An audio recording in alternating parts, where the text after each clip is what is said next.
جتنے ساتھی ساتھ چل رہے ہیں سب کو اپنے سے اچھا سمجھیں، کسی کو اپنے سے حقیر نہ سمجھیں۔ ہر ساتھی میں اچھائیاں بھی ہوتی ہیں، ہر ساتھی میں کمیاں بھی ہوتی ہیں، خوبیاں بھی خامیاں بھی۔ شریعت کا مزاج ہے دوسروں کی خوبیاں دیکھو، اپنی خامیاں دیکھو، اس سے جماعتوں میں جوڑ پیدا ہو۔ اور شیطانی مزاج ہے دوسروں کی خامیاں دیکھو، اپنی خوبیاں دیکھو، اس سے جماعتوں میں توڑ پیدا ہو۔ ہمارے معاشرے میں ماں اور بیٹی کا جوڑ بیٹھتا ہے، ساس اور بہو کا جوڑ نہیں بیٹھتا۔ اس کی وجہ پتہ کیا ہے؟ ماں بیٹی کی اچھائیاں دیکھتی ہے، بیٹی ماں کی اچھائیاں، کمی نظر آئے تو کہتی ہے کوئی نہیں میری ماں ہے، وہ کہتی ہے کوئی نہیں میری بیٹی۔ ساس بہو کی کمیاں دیکھتی ہے، بہو ساس کی کمیاں دیکھتی، جوڑ ہی نہیں بیٹھتا، جوڑ نہیں بیٹھتا۔ جس کی نظر خامیوں پر جائے گی اس کا جوڑ نہیں توڑ ہوگا، اس کی ہر ایک سے لڑائی ہوگی، ہر ایک سے اتنی لڑائی ہوگی کہ اپنی زندگی سے تنگ آ جائے۔ ایک عورت کہنے لگی عجیب بات یہ ہوئی، جب میں بہو بنی نا مجھے ساس اچھی نہ ملی، اور جب میں ساس بنی مجھے بہو اچھی نہ ملی۔ پہلے میرے جھگڑے اپنی ساس سے رہتے تھے، اب میرے جھگڑے اپنی بہو سے۔ اصل بات ہے خامیاں دیکھتی ہے، خامیاں دیکھتی۔ ہم اس تشکیل میں اپنا مزاج بنائیں کہ دوسروں کی اچھائیاں دیکھنی ہے بھائی۔ کسی کی کمی نظر آئے نا تو کیا کرو، پردہ ڈالو بھائی۔ اللہ پاک ستار ہیں، ستاری کو پسند فرماتے ہیں۔ کتنی غلطیاں، کمیاں، کوتاہیاں انسان سے ہو جاتی ہیں، اللہ پردہ ڈال دیتے، کسی کو پتہ ہی نہیں۔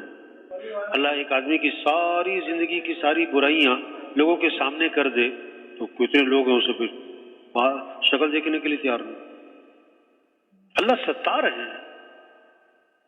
ہاں میں تم لوگوں کے عیبوں پہ پردہ ڈالو، اللہ پاک دنیا آخرت میں تمہارے عیبوں پہ پردہ ڈال دے۔ کسی کی پردہ دری نہ کرنا، اس کے عیبوں کو اچھالنا مت، جگہ جگہ تذکرے نہ کرنا۔ کیوں کہ حدیث میں آتا ہے جو لوگوں کے عیبوں کے پیچھے پڑے گا اللہ پاک اس کے عیبوں کے پیچھے پڑ جائیں گے، اور اللہ پاک جس کے عیبوں کے پیچھے پڑ گئے نا اللہ اسے رسوا کر کے چھوڑیں گے، خواہ گھر ہی کیوں نہ بیٹھو۔ کسی کو اپنے سے حقیر نہیں سمجھنا۔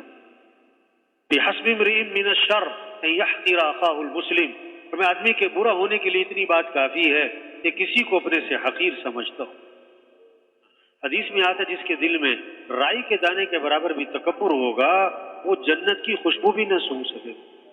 تواضع ہو، جتنا شاخ پہ پھل لگتا ہے وہ شاخ جھکتی ہے، جتنا آدمی اس کام میں بنے گا اس میں تواضع آئے گی، عاجزی آئے گی، اپنے آپ کو کچھ نہیں سمجھے گا، اور جتنا آدمی اندر سے خالی ہوگا اتنا سر اٹھائے گا میں۔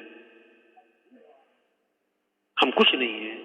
تواضع ہو، عاجزی ہو، بول میٹھے ہوں، اپنے بول کو میٹھا بنائیں، نرمی ہو۔ آپ صلی اللہ علیہ وسلم نے فرمایا جس آدمی میں نرمی نہیں اس آدمی میں کوئی خیر نہیں۔ اللہ بھی نرم، اللہ کے نبی بھی نرم۔ اس کام میں چلنا ہے تو کیا نرم بنو۔ ہاتھی والوں سے دوستی لگائیے نا تو دروازے کیا رکھو بھائی، بڑے بڑے۔ تبلیغ کا کام کرنا ہے تو دل کیا ہو، ناراض نہیں ہونا، غصے نہیں ہونا، ڈانٹ ڈپٹ نہیں ہے بھائی۔ حضرت انس رضی اللہ عنہ فرماتے میں نے 10 سال خدمت کی حضرت محمد صلی اللہ علیہ وسلم کی، اور 10 سال کے عرصے میں اللہ کے رسول نے مجھے کبھی بھی کیوں نہیں فرمایا۔ کتنے عرصے میں؟ 10 سال۔ 10 سال میں کبھی کیوں کا لفظ نہیں فرمایا۔ یہ کام کیوں کیا، یہ کام کیوں نہیں کیا، کیوں کا لفظ نہیں۔ تبلیغ کا کام کرنا ہے تو کیوں کا لفظ چھوڑو بھائی۔ آپ تشکیل میں جا رہے ہیں کیوں کا لفظ چھوڑ دو بھائی۔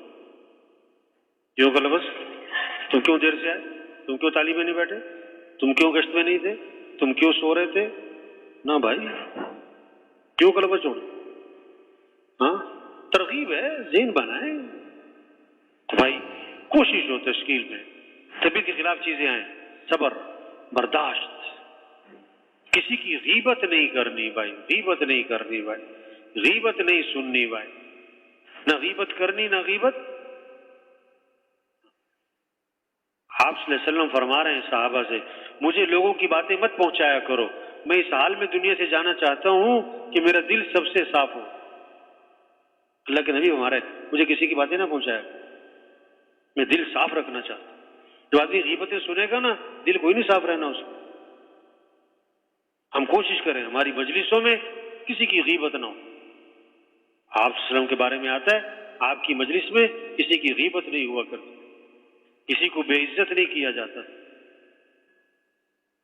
ساتھیوں کو عزت دیں، ساتھیوں کا احترام کریں، ساتھیوں کی قدر کریں۔ جیسے گلدستہ ہوتا ہے، ہر پھول کی خوشبو مختلف ہوتی ہے، جماعت ایک گلدستہ ہوتی ہے، ہر ساتھی میں کوئی نہ کوئی خوبی ہوتی ہے۔ ایک ساتھی ہے اس میں کیا ہے، کوئی اعمال کا اہتمام نہیں، لیکن خدمت کا بڑا جذبہ ہے، سب کی خدمت کرتا ہے، مسجد کی صفائی کرتا ہے، اور جناب اجتماعی سامان کسی کو اٹھانے نہیں دیتا، میں نہیں اٹھانا، خدمت کا بڑا جذبہ ہے۔ کسی ساتھی میں تہجد کا بڑا اہتمام ہے، کسی کی نماز بڑی خشوع و خضوع والی ہو، کسی میں دعوت کا بڑا جذبہ ہو، ہر ساتھی میں کوئی نہ کوئی خوبی ہوتی ہے۔ جس ساتھی میں جو خوبی نظر آئے اس خوبی کی وجہ سے اس سے محبت کریں گے، اللہ پاک اس محبت کرنے والے کو بھی وہ خوبی نصیب فرما دیں گے۔ اگر کسی میں کوئی عیب نظر آیا، کمی نظر آئی، تو اگر اس عیب کی وجہ سے اس کو تانا مارا، اس کو عار دلائی،